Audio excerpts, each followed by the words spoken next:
All right, let's go ahead and start our little tutorial today. I'm gonna, I'll show you why I decided to use this, okay? There is this book out. It's really, really cute. It's called Make Wall Quilts. Isn't that fun? And it's by lots of different designers. Some of them you might recognize, such as Camille Ross Skelly, Kim Schaefer, Catherine Ricketson. There's let's see, 11 different designers that each contributed a wall quilt to this book. So it's 11 little projects to sew, and there's some really fun little different designs. If you're into like mini quilts and things like that, then this is something that you may really like. Well, oh, look at that. I love that. That's cute.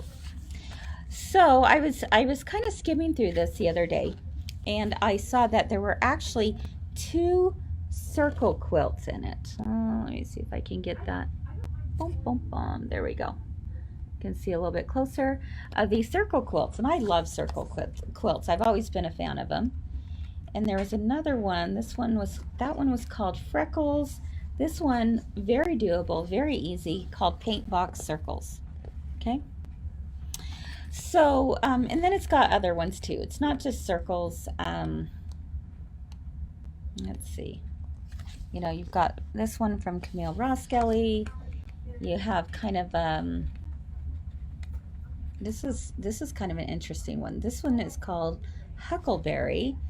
The quilting is absolutely stunning. Can you see the quilting on that? Holy smokes.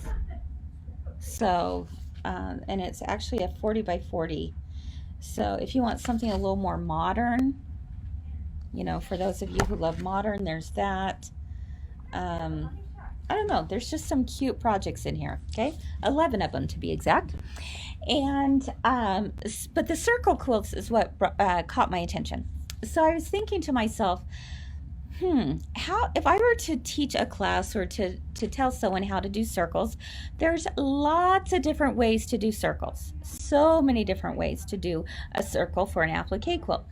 But I was reminded in the back of my mind, and this is why I like sharing these things with you, because I want you to remember to these things when you think you may not use this technique that I'm going to share with you today right away, but it might be something that it'll just be kind of in the back of your mind, and one day you're going to be like, ooh, I remember there was this really cool way to do circles, and now is when I'm going to do it. Okay, so I wanted to show you this fun technique that I learned years ago, and like I said, there's a million ways to do a circle, but I'm going to show you one today that I hope you'll enjoy.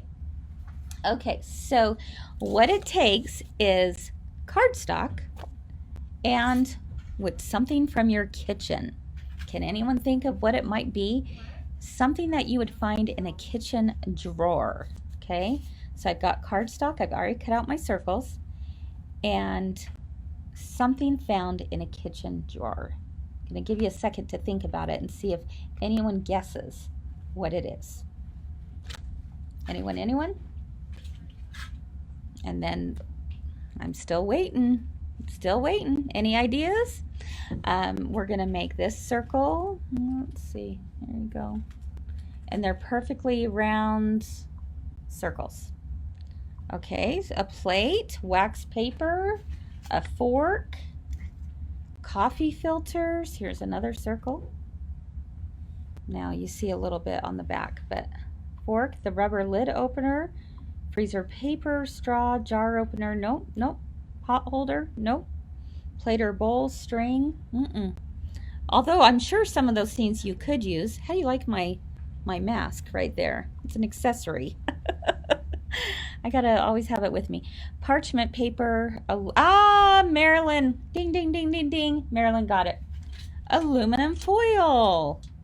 Bum, bum, bum, bum. Aluminum foil. So we're gonna use cardstock and aluminum foil. Have you seen this method before? It's kind of cool. Okay, so this is how we do it.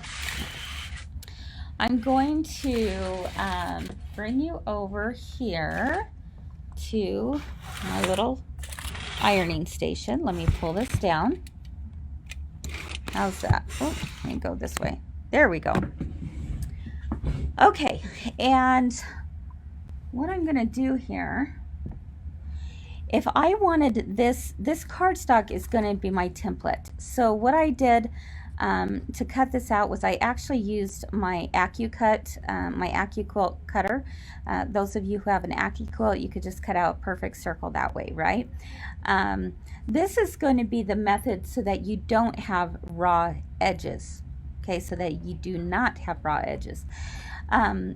So you could do that. You could also, like some of you were saying, you could trace a plate and then just cut out real, as smooth as you can. So, but this is just cardstock. I'm actually going to layer 2 layers of cardstock just so it's a little bit stronger, okay?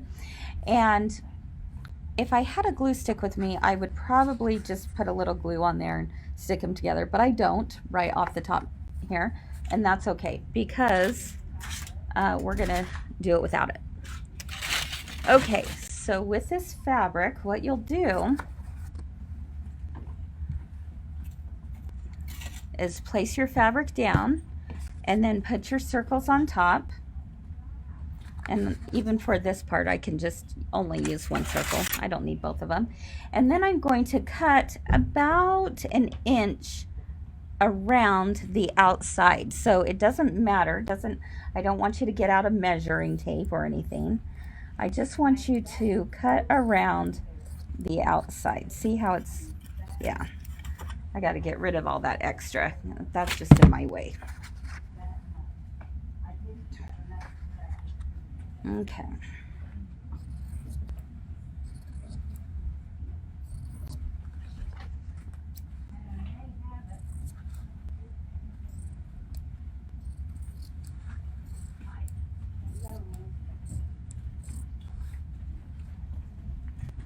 Okay. All right. So it's a little ski-wampus. It's not a perfect circle, and that's okay. All right. Okay. So now that you have your outside fabric that's just a little bit bigger than your template, what you'll do is you're going to take tinfoil, a piece of tinfoil, and put it underneath. Then take your tinfoil and your fabric, and you're going to pull the tinfoil up and around and just push it down. So all I'm doing is I'm bringing this up and around and getting that fabric as tight as I can around my template.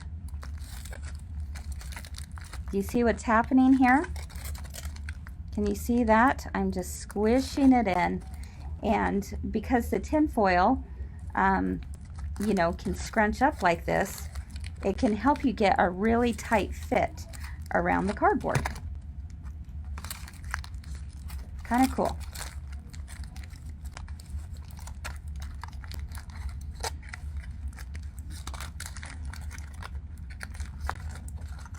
Okay, and I think I've got everything in there.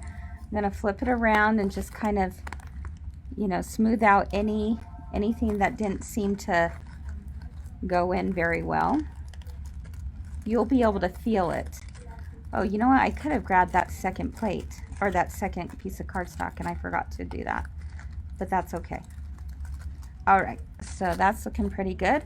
So now what you'll do is you'll take your iron and press it on press that tinfoil. Okay. And I'm pressing it along every edge of the back. And then in a minute, I'm going to turn it around and press it on the front. What do you guys think? Can you see what's happening here? I'm going to get a really nice smooth edge. Now I'm going to flip it over and do the same thing on the opposite side.